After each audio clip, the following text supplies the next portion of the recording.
अस्सलाम वालेकुम and welcome to कानून बोलता है विद बैरिस्टर फातिमा शाहीन। पाकिस्तान में बहुत सारी ख़वातीन हैं जिनका ताल्लुक जो है वो डिफरेंट वॉक्स ऑफ लाइफ से है, जिन्होंने कोविड-19 में ना सिर्फ ख़वातीन की एम्पावरमेंट के लिए काम किया बल्कि इनको बहुत ज़्यादा स्ट्रेंथन भी किया। ऐसी ही ख़वातीन से हम आज अपने शो पे आपकी मुलाकात कराएंगे और जहाँ पे हम इनकी अचीवमेंट्स की बात करें वहाँ पे हम इस कॉन्वर्सेशन को बहुत रियल रखेंगे और आपको ये भी बताएंगे कि वो कौन से मसले मसाइल थे जो इन्होंने फेस किए। हाँ, और हम लॉन्ग टर्म जो है वो ख़वातीन को किस तरह से मेन स्ट्रीम में लेकर आ सकते हैं, चाहे वो सोशली हो, चाहे वो इकोनॉमिकली हो या फॉर दैट मैटर पॉलिटिकली हो। मेरी पहली पैनलिस्ट है मिस अलीज़े खान, जो कि एक सोशल वर्कर हैं और फाउंडर हैं ऑफ रूहेल फाउंडेशन। अस्सलाम वालेकुम Alizeh and welcome to the show. और उनके साथ तशरीफ़ फरमा है मिस जाहिदा कुरैशी, जो कि डिसेबिलिटी राइट्स एडवोकेट हैं और प्रेसिडेंट है सोसाइटी फॉर स्पेशल पर्सन्स की। अस्सलाम वालेकुम Zahida and welcome to the show. Thank you so much. And via video link हमें ज्वाइन करेंगी जस्टिस रिटायर्ड नासरा इकबाल साहिबा, जो कि साबिक जज रह चुकी हैं लाहौर हाई कोर्ट की। अस्सलाम वालेकुम madam and welcome to the show. Madam, मैं चाहूँगी प्रोग्राम की जो है वो शुरुआत आपसे करें। एक बहुत फेमस सेइंग है और वो ये है कि अगर आपने किसी भी सिस्टम को, किसी भी कंट्री की रेजिलियंस को, उसकी स्ट्रेंथ को देखना हो तो ये देखना चाहिए कि वो अपने वनरेबल जो सेगमेंट्स हैं उसको कितना स्ट्रॉन्ग करती है। तो इसी हवाले से मैं जानना चाहूँगी, तब से जब से पाकिस्तान बना टिल डेट पाकिस्तान ने क्या कानून साजी की पाकिस्तानी ख़वातीन को एम्पावर करने के लिए, उनको स्ट्रॉन्ग करने के लिए? सबसे पहले तो मैं समझती हूँ कि औरतों के लिए पाकिस्तान की तहरीक में हिस्सा लेना एक बहुत बड़ी मुहिम थी, क्योंकि वो चाहते थे कि अगर पाकिस्तान बन जाए तो एक आज़ाद मुल्क में उनको आज़ाद शहरियों के तमाम हकूक़ मिलेंगे जो उनको बाहर के जब हुक्मरान थे तो उस वक्त नहीं मिलते थे। एक तो वो ग़ुलामों के ग़ुलाम थे और फिर आगे से मर्दों के भी। लेकिन जब हमारी बनी कंस्टिट्यूएंट असेंबली तो उसमें औरतें सिर्फ 2 थी, तो औरतों की लेजिस्लेशन हुई ही नहीं। सो पहली दफ़ा मैं समझती हूँ जब 73 का हमारा आइन बना, जो कंसेंसस से बना था, जिसका मतलब है इत्तेफाक के राय से, तो पहली दफ़ा औरतों की तरफ थोड़ी सी तवज्जो हुई। लेकिन उससे पहले अयूब खान ने मुस्लिम फैमिली लॉज ऑर्डिनेंस उसने पास किया, जिसके ज़रिए औरतों की तमाम शादी और ब्याह के मसाइल, और अगर खामन खर्चा ना दे और बच्चों को खर्चा ना मिले, और तलाक की कैसे रजिस्ट्री होनी है ताकि दूसरी दफ़ा शादी कर ले औरत, लफ्ज़ी तलाक के बाद तो खामन ज़िना का पर्चा करा देता था। इन सब चीज़ों को रोकने के लिए मुस्लिम फैमिली लॉज ऑर्डिनेंस 1961 में अयूब खान ने बनाई, जो बहुत औरतों के लिए फ़ायदा मंद हुई। फिर 1964 में फैमिली कोर्ट्स एक्ट हुआ। फैमिली कोर्ट्स एक्ट में ये हुआ 15 रुपए का स्टैम्प, और जो जो उनकी ज़रूरियात हैं एक ही केस में वो डाल सकती, और एक ही अदालत जो उनके घर के रिहाइश से सबसे नज़दीक वहाँ जा सकती, अपनी बहस खुद भी कर सकती है। लेकिन अगर खातून वकील मिल जाए, और जब से ये फैमिली कोर्ट्स एक्ट पास हुआ है 1964 में, हर ज़िले में 2 औरतें जो हैं वो जज होती हैं, जो औरतों के केसेस सुनती हैं। उससे बड़ी आसानी हो जाती है औरतों को कि कम से कम उनके मसाइल समझे जो जाते हैं। तो ये जो कवानीन थे ये तो अयूब खान के ज़माने में हो गए, जिससे बड़ा औरतों को मैं समझती हूँ एक आसानी हुई, जहेज़ लेना, हक महर लेना, बच्चों का ख़र्चा लेना, बच्चों की हज़ानत लेनी, दीगर चीज़ें। लेकिन जहाँ तक जो बुनियादी हकूक़ है ना, वो हमारे आइन में कहीं नहीं थे। अच्छा मैडम, आपने मुस्लिम फैमिली लॉ ऑर्डिनेंस के बारे में तो बताया, लेकिन ये कानून जो है तो फैमिली लॉ से रिलेट करता है। इसके अलावा जो मुख्तलिफ कवानीन, स्पेशल लॉज ख़वातीन को प्रोटेक्ट करने के लिए पास किए गए, उनके बारे में बताएं, जिस तरह साइबर क्राइम्स के हवाले से हों, हरासमेंट के हवाले से हों, या डिफरेंट राइट्स जिनसे उनके इमर्ज करते हों, उन पर भी आप थोड़ी सी रोशनी डालें। रिसेंट 2 कवानीन आए हैं। एक विरासत के लिए कि जिस वक्त विरासत खुलती है तो तहसीलदार का या जिस इलाके में भी किसी की जायदाद है वहाँ उसका सारा शजरा आ जाए, और हर एक के हिस्से जो है वो वहीं से बंटवारा होके आए, और जब उनको जायदाद मिल जाए तो 1 साल के अंदर वो नहीं उसको ट्रांसफ़र नहीं कर सकती। नहीं तो भाई और दूसरे लोग सब ज़बरदस्ती ले भी लेते थे।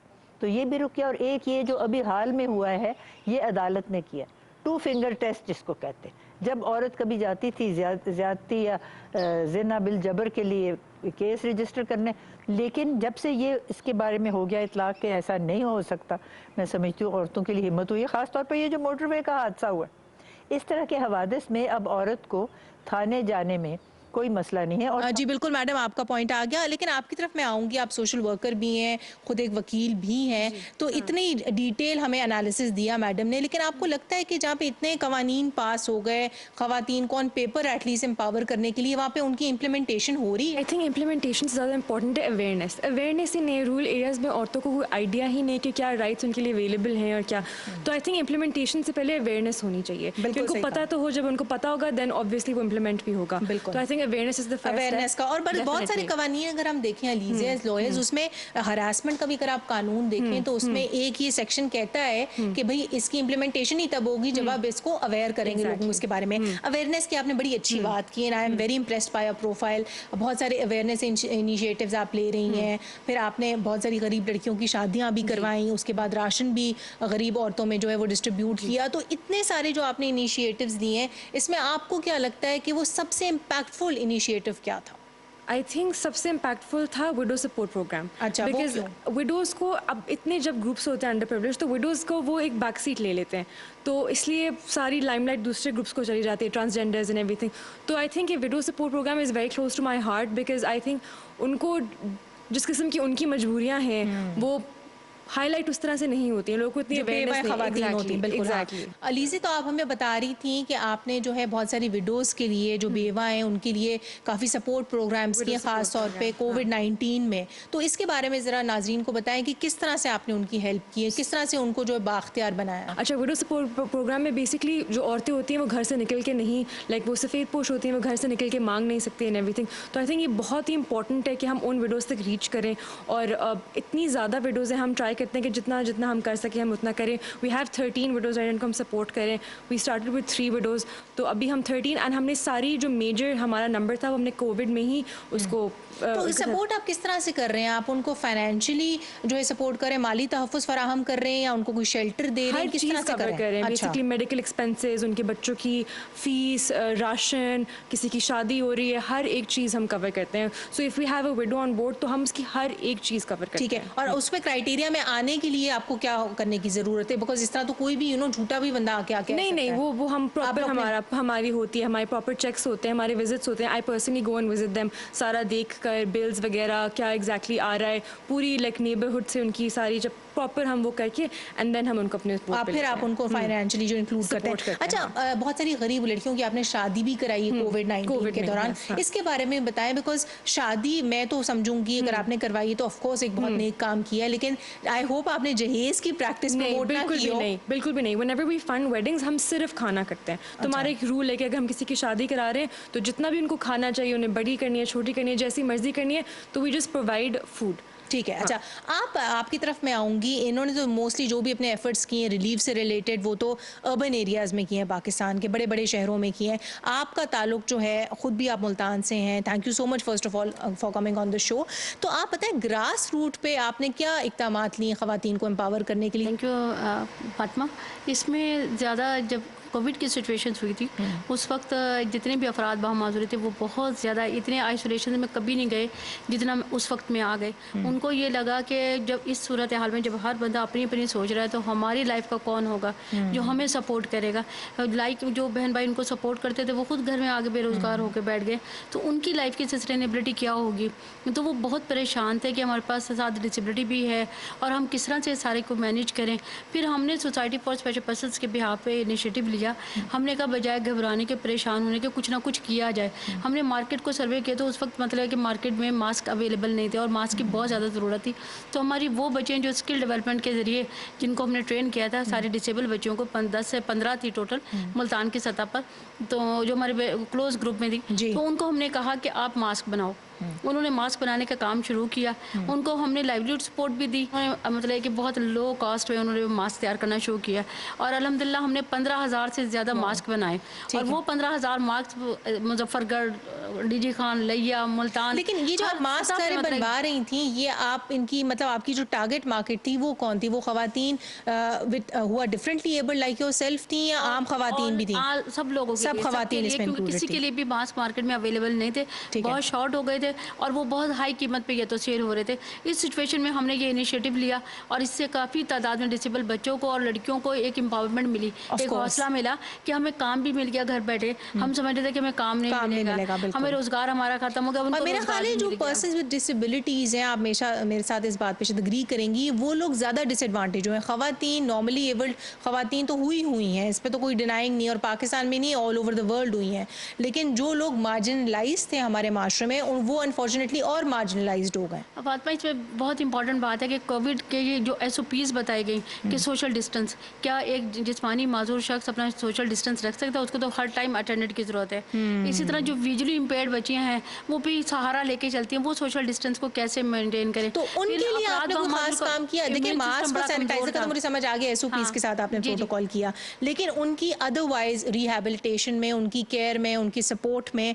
उस हवाले से आपके कोई इनिशिएटिव्स थे? उनके लिए उनका जो इम्यून सिस्टम है बहुत कमज़ोर होता है जी, अफराद बामाजूरी का, और वो वॉशरूम का जिसमें कहा गया बार बार हाथ सैनिटाइज करें, आप वॉशरूम में जाएं, पानी पिएं, ये सारी चीज़ें डिसेबल पर्सनस के लिए, ख़ासतौर पर डिसेबल फीमेल के लिए बहुत मुश्किल थी। हमने इस सिचुएशन में उनके इम्यून सिस्टम को स्ट्रॉन्ग करने के लिए फूड बैग की डिस्ट्रीब्यूशंस की। अल्हम्दुलिल्लाह हमने 1500 से ज़्यादा फैमिलीज़ विद डिसेबिलिटीज़ को हमने ये फूड बैग, जो तकरीबन 30 kg का एक बैग था, वो हमने उनको प्रोवाइड किया।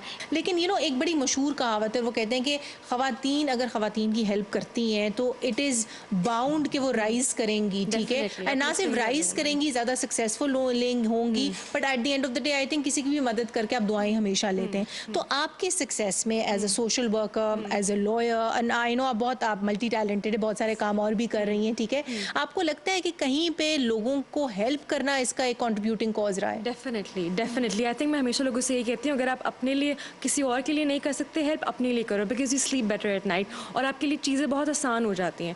तो आई थिंक दूसरों को हेल्प करने से आपकी अपनी ज़िंदगी बेहतर होती है। डेफिनेटली। तो आपके लिए मोटिवेशन फैक्टर क्या था अलीज़ा? बिकॉज स्ट्रिक्टली स्पीकिंग तो आप वकील हैं, सो सोशल वर्क को आपने कैसे टेकअप किया? आई थिंक मेरी मामा की वजह से, बिकॉज वो भी काफ़ी इस तरह के काम करती हैं ना, मैंने उनको देख के इंस्पायर हुई बचपन से ही, and it's because of her कि मैं ये इन कामों में बेसिकली आई। एंड मैंने लॉ इसीलिए किया था because I was interested in social work. तो मैंने कहा था लॉ करके उनको लीगल असिस्टेंस प्रोवाइड करेंगे जो लोग अफोर्ड नहीं कर सकते। ठीक है, आप भी तो अवेयरनेस सेशंस करिए, आपके लिए मुझे लगता है इनसे कंपेयर थोड़ा मुश्किल होगा करना, बिकॉज आप जो जिन लोगों को टारगेट कर रही हैं वो अनएजुकेटेड हैं, इलिटरेट हैं, ठीक है, एंड वहाँ पे मैं समझती हूँ कि बैरियर्स जो हैं वो ज़्यादा हाई हैं। अगर आप एक पर्सन विद डिफरेंट एबिलिटीज़ को टारगेट कर रही हैं, खातून को ख़ास तौर पे, तो जहाँ आप उसको एजुकेट करिए, वहाँ पे आपको उसकी फैमिली को भी एजुकेट करना पड़ेगा, बताने के लिए जी कि ये ज़रूरी है।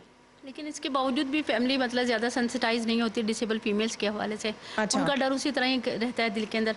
अगर हमारे पास 2 बच्चे हैं, दोनों बहन भाई हैं और हेयरिंग इम्पेयर्ड हैं, हम कहेंगे, बात करते हैं कि जी हम आपके बेटे के साथ बेटी को भी एडमिशन देंगे, तो वो कहते हैं नहीं इसकी ज़रूरत नहीं है, इसको ना दें आप एडमिशन, ये ठीक है, ये घर में ठीक है। किस तरह आप उनको ओवरकम करवाते हैं ये सारे बैरियर्स? बिकॉज ये देखिए आपके भी काम में ये इम्पेडिमेंट आ गया ना। हम उनको बतलाए कि पर्सन विद डिसेबिलिटीज की मोबिलाइजेशन में डिसेबल फीमेल की मोबिलाइजेशन बहुत मुश्किल होती है।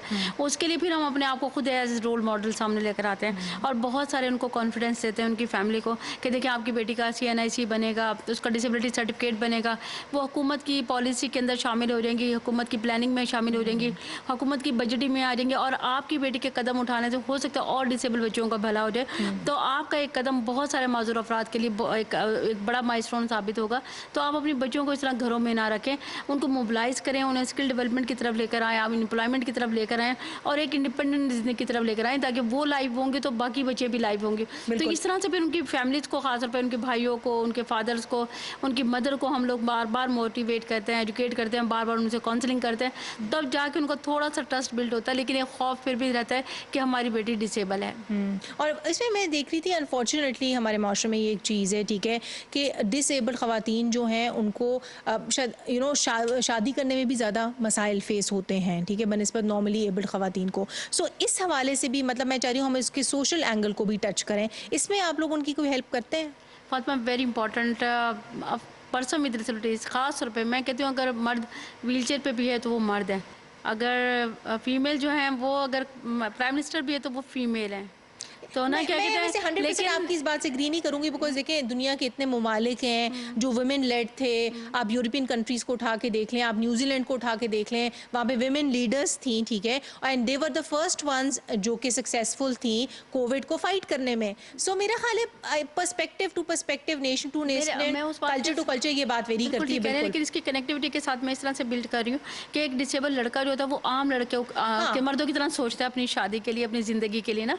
एक डिसेबल लड़की नहीं सोचती। प्रॉब्लम तो उसको भी तो पेश आती होगी ना, आता है, लेकिन बिल्कुल आती है, लेकिन उतनी नहीं आती होगी। आपका पॉइंट मुझे समझ आ गया, जितनी की उसकी काउंटर पार्ट फीमेल को आती। मैडम आपकी तरफ आऊंगी, हमने एक जनरल डिस्कशन की है। आप ये बताएं कि जब हम पाकिस्तानी गवर्नमेंट की, करंट गवर्नमेंट की बात करते हैं, तो इन्होंने both in terms of policy and in terms of practical programs क्या क्या किया है पाकिस्तानी खवातीन को एम्पावर करने के लिए? इस हुकूमत ने ये एहसास प्रोग्राम बनाया, ये डॉक्टर सानिया नश्तर का मैं समझती हूँ क़यादत में है, और ये अच्छा प्रोग्राम है कि औरतें जाएं और अपना कौमी शनाख्ती कार्ड दिखाएं तो उनको खर्चा मिलता है बाकायदा।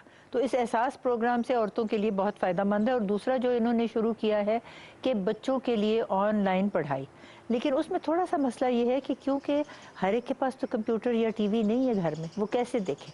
तो जो भी हमारे यहाँ देहातों में तो खैर खुले इलाके हैं जहाँ बिजली है, वहाँ लग सकता है टीवी बार, या पार्क में हो, और मौसम जैसे आजकल है तो बच्चे और वो सब बैठ के बाहर सबक ले सकते हैं, और माएँ भी ले सकती हैं तालीम बालगा।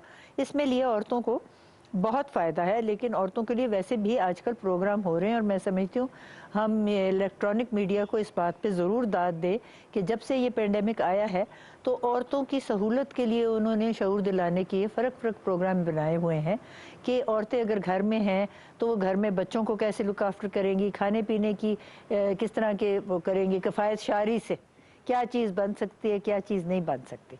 लेकिन अभी बड़ी गुंजाइश है, और अल्लाह करे ये पेंडेमिक जल्दी ख़त्म हो जाए। नहीं तो अब तो उन्होंने ये भी कहा है कि हम टीके जब लगाएंगे तो पहले केयर गिवर्स को लगाएंगे, जो डॉक्टर हैं और लेडी डॉक्टर्स को ख़ास तौर पे, और नर्सें और जो काम करते हैं अस्पताल में औरतें, उनको भी। उसके बाद फिर घरों में जब आएंगी तो घरेलू ख़वातीन के लिए भी उन्होंने ये सिलसिला जारी किया है।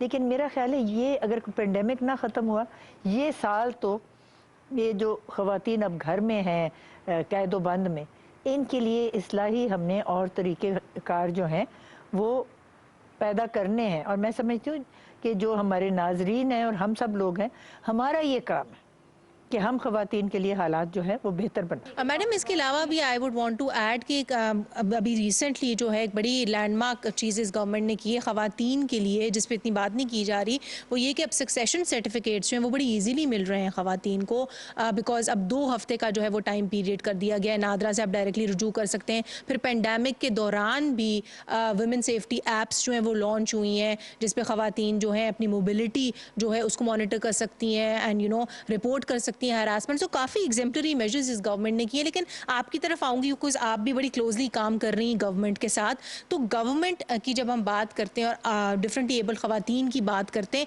इस हवाले से कोई कोलैबोरेशंस हुई हैं? जी फातिमा, इसके हवाले से प्रेसिडेंट ऑफ पाकिस्तान और ख़ास तौर पर मिसेस समीना अलवी बहुत ज़्यादा पॉजिटिवली इसके ऊपर काम कर रही हैं और बहुत डिटेल वर्क है। कोविड के दिनों में भी उन्होंने फूड बैग डिस्ट्रीब्यूट किए साउथ पंजाब में और काफ़ी तादाद में किए मैडम ने। और इसके अलावा मतलब कि प्रेसिडेंट ऑफ पाकिस्तान इनके स्किल डेवलपमेंट प्रोग्राम नेपटेक के सारी पॉलिसी रिव्यू हो रही है। और डिस्ट्रिक्ट की सतह पर हम चले जाएँ तो डिस्ट्रिक्ट की सतह पर district administration, social welfare department, ये सब के सब वेरी सेंसिटाइज, और उन्होंने अपनी कमेटियाँ बनाई हैं, फोकल पर्सन बनाए हैं पर्सन विद डिसेबिलिटीज़ को, और उनके लिए मतलब है कि फंड एलोकेट किए जा रहे हैं। और सबसे बड़ा जो इनिशिएटिव जनरेट हुआ 2020 का पाकिस्तान बैतुल माल की तरफ से, पाकिस्तान बैतुल माल ने कस्टमाइज व्हीलचेयर असिस्टेड डिवाइसेस जो लॉन्च किया प्रोग्राम, और उसके लिए पूरी एक ऐप बनाई है। तो ये तो पाकिस्तान की हिस्ट्री में कभी नहीं हुआ। बिल्कुल। अच्छा, लेकिन coming towards the conclusion of the show, मैं आपसे पूछना चाहूँगी, खुद आपने यंग एज में इतना कुछ अचीव किया, बहुत सारी ख़वातीन आपको देख रही हैं, उनको आप क्या मैसेज देना चाहेंगी कि एम्पावरमेंट के लिए as a woman in Pakistan सबसे ज़्यादा इंपॉर्टेंट चीज़ क्या है? आई थिंक एम्पावरमेंट के लिए है if you know your rights, and empowerment someone जिसको अपनी राइट्स का पता है। अगर आपको अपनी राइट्स का पता है, you should use that to empower other women, you should use that to uplift other women, other people. अगर आपके पास if you have the privilege तो आप आगे एक्सटेंड करें, आप हेल्प करें। एंड आई थिंक सबसे इंपॉर्टेंट बात यह है कि नेवर थिंक कि आपकी एफर्ट्स बहुत छोटी हैं किसी को हेल्प करने के लिए, एक चेंज लाने के लिए। छोटी सी छोटी एफर्ट, स्टार्टिंग विद ठंडा पानी देना, ये एफर्ट, छोटी सी छोटी एफर्ट डेफिनेटली चेंज लेके आती है। और consistency consistency is the key. Consistency and perseverance is the key at the end of the day. definitely, आपका कंक्लूडिंग मैसेज क्या होगा खास तौर पे उन खवातीन के लिए जो कि डिफरेंटली एबल्ड हैं? अपनी डिसेबिलिटी को अपनी स्ट्रेंथ बनाएं. मैंने कभी भी अपनी मेरी जो स्ट्रेंथ है वो मेरी डिसेबिलिटी है, मेरी व्हीलचेयर है. इसी तरह अपनी इसीलिए आज आप मेरे शो पे हैं, बिकॉज ये चीज़ मुझे आपके बारे में बड़ी पर्सनली इंप्रेस करती है कि आपने कभी भी अपनी डिसेबिलिटी को आपको डिफाइन नहीं करने दिया. मैडम, आपका क्या कंक्लूडिंग कमेंट होगा, क्या मैसेज आप देना चाहेंगी खवातीन के एम्पावरमेंट के हवाले से? हम सब लोगों को एक दूसरे के साथ मिलके तो ये सूरत हाल पैदा करनी है कि पेंडेमिक में ख़वातीन की जो मुश्किलात है उनको हम किस तरह कम कर सकते हैं, और जो साहिब सरवत हैं उन्हीं का ये ज़िम्मा है कि उन लोगों का ख्याल रखें जो उनके अपने गली मोहल्ले में हैं, जिनके पास सहूलतें नहीं है, और बच्चों की तालीम से आगे तो कोई चीज़ नहीं. जी बिल्कुल मैडम, आपका पॉइंट भी आ गया. Thank you so much for being here with us today. Thank you so much Alizeh, thank you so much Zahida, and thank you so much justice साहिबा कि आप तीनों ने अपना कीमती वक्त निकाल दिया हमारी स्पेशल ट्रांसमिशन को. जिस तरह की मेरी मुख्तलिफ पैनलिस्ट ने अपनी अपनी डेफिनेशंस दी एम्पावरमेंट की, इस हवाले से मेरा मैसेज सारी खवातीन को ये होगा कि आप तब तक ट्रूली एम्पावर्ड नहीं जब तक कि आप अपने आप को प्रॉपरली डिस्कवर नहीं करते, जब तक कि आपका अपने ऊपर एक एतमाद, एक सेल्फ कॉन्फिडेंस जो है वो नहीं होता. और मैं नहीं समझती कि दुनिया की कोई भी ऐसी चीज़ है जो ख़वातीन नहीं कर सकती जो कि उनके मेल काउंटर पार्ट्स जो हैं वो करते हैं. सो ये जो एक स्ट्रेंथ है, ये जो एक कॉन्फिडेंस है, हमेशा अंदर से ही आना चाहिए, और हमेशा जब तक ये अंदर से नहीं आएगा तब तक ये आपको एम्पावर नहीं करेगा. बिकॉज याद रखें that there is no force more stronger than a woman who is determined to rise. On that note, signing off for today. Until next time, take care and Allah Hafiz.